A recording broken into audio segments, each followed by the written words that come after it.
Welcome back to KMJ Sunday Conversation. Hey, did you hear this weird news? Tylenol somehow linked to an increase in kids being diagnosed with autism. There was President Trump, flanked by his Secretary of Health and Human Services, Robert Kennedy Jr., making that shocking claim that the little ingredient in Tylenol, acetaminophen, is the reason why there's been an increase in kids being autistic. Tylenol's stock has taken a big hit.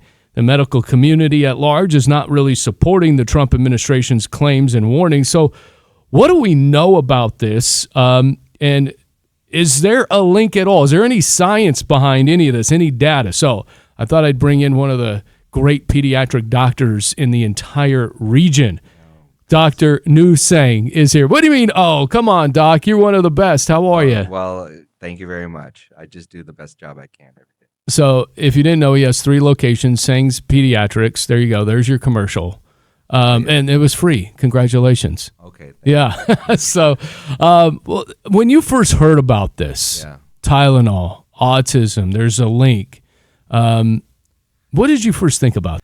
Scientists have been trying to study if there has been a link for years. And actually in 2024, just last year, there was a study in Sweden, and they studied 2.5 million people over a period of decades, actually, to see if there was a link. And what they showed was there wasn't. And so we thought that was the end of it. And in that study, in 2.5 million people in Sweden, they actually controlled for the siblings, meaning that if a mom took Tylenol during pregnancy and had a child with autism, did she take Tylenol during her second pregnancy or not, and have another child with autism or not? And so they controlled for that, and they showed that there wasn't an association. It was either autism or not autism, regardless of Tylenol usage. Or paracetamol. It's called paracetamol in the rest of the world. Over here, we call it just Tylenol by the brand name. Now, you how long you been a pediatric doctor now? Thanks for asking. You're welcome. I had to figure that out earlier today. Yeah. So it's 22 years. 22 years. Yeah. And correct me if I'm wrong, your mom was also a pediatric doctor. She still is. She still is. She's still practicing downtown. Oh, very good. Yeah. So she's 80 now. Wow. We've been in Fresno since 85. So that's fantastic. I mean, obviously you're very giving. Your family's very giving. And so that I wanted to make sure we had the background for our audience in case they didn't know about how long you've been working as a doctor with kids, and really you've learned from your mom all these years, and then you've got into the practice. And so have you ever seen personally here just in our region where the increase of kids are now being diagnosed with autism? Well, I don't know if it's so much an increase. I just know that I've gotten a lot better at diagnosing over my 22 years of doing it. And I know my mom was a doctor when I was born, right? And back then, they didn't really diagnose autism. And so my mom's actually not really great at it. So she always gives it to me. She always has me, take care of it. And then I was like, okay, yes or no. And I've been blessed to be able to have been trained in it. They didn't really train it in the 60s and early 70s. And so, along with ADHD, if you go back into the 60s and 70s, nobody was really diagnosed with that.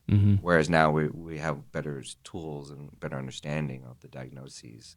And so that's why when we talk about the increase, is it increase in just diagnoses or the increase in prevalence or incidence of it?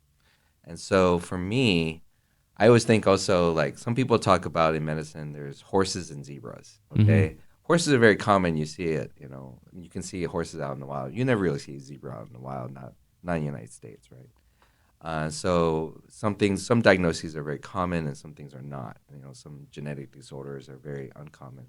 And they used to joke at the hospital that I'm on safari all the time. It's like all the zebras come to me. Right. And so I see a lot of autism. I don't know about the other practices out there. I think that a lot of the parents who actually have autistic children come to Sang Pediatrics because we're so experienced on it.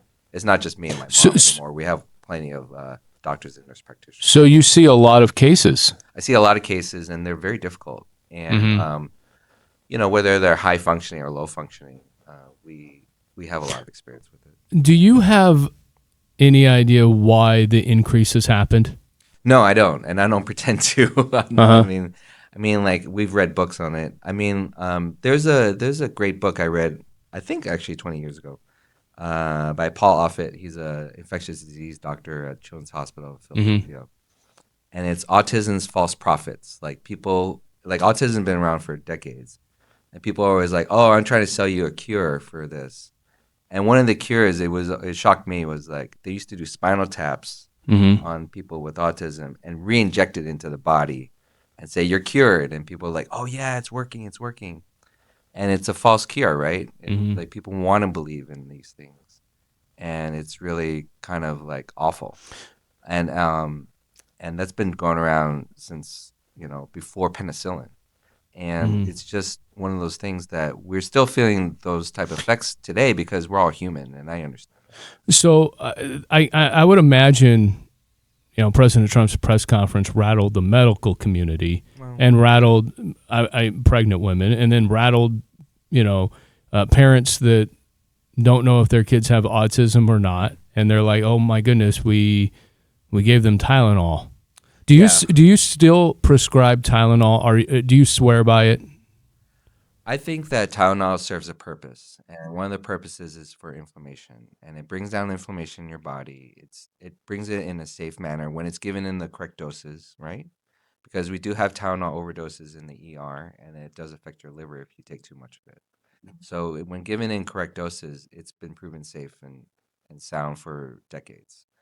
Um, I think what the president tried to do was try to help people, right? He's really just a person who's always willing to want to help, especially when people are suffering. And a lot of parents with autism are suffering from not knowing, right, whether they did something wrong. And I see it in the clinic all the time. My patients want to know, am I hurting my child, right, by doing something that they thought was innocent and innocuous? And I'm like, no, you're not hurting your child. You're fine. What hurts the parents really is the confusion, and we don't want to confuse anybody as to whether or not they're doing something right or wrong. And so I want to give people reassurance on the show that if they do have to take Tylenol, because the other thing about this is, and I think what the president was trying to do again was to help people, but he may not have read the fine print of that study that he was referencing. He was referencing a study that was done earlier this year in 2025 that lumped in together a lot of studies, including the Swedish study that I mentioned earlier, and studies from Japan and from the United States, and they lumped them all together and said, "Hey, we noticed that if pregnant women took Tylenol during their pregnancy, that we have some of those kids who had a higher incidence of autism." What that doesn't do is read the fine print. It's like, why did they take Tylenol in the first place? Was there something else that's causing that to drive the mom to take Tylenol? And was there a viral infection? Was there some sort of other infection that may have hurt the baby during the pregnancy to actually result in autism? Again, I don't know. Okay, I don't know the cause, and I don't pretend to know. So real quick, we got about a few seconds left here. Autism and really what causes it, whether it's hereditary or otherwise, is still very much a mystery. That's right. And so we shouldn't try to fill in the blank with theories and guesses. Right? We should really be focused on trying to get to the real cause of it, because once we get to the real cause, maybe we can find something to help those children, help those parents, help those families, because in reality, that's all we're trying to do in the medical community is help. And if you've ever I've taken care of plenty of severe autistic children. I just saw one just before I came over. They can't speak. They can never say "I love you." When you hug them, it's kind of like a hit or miss, of how they react.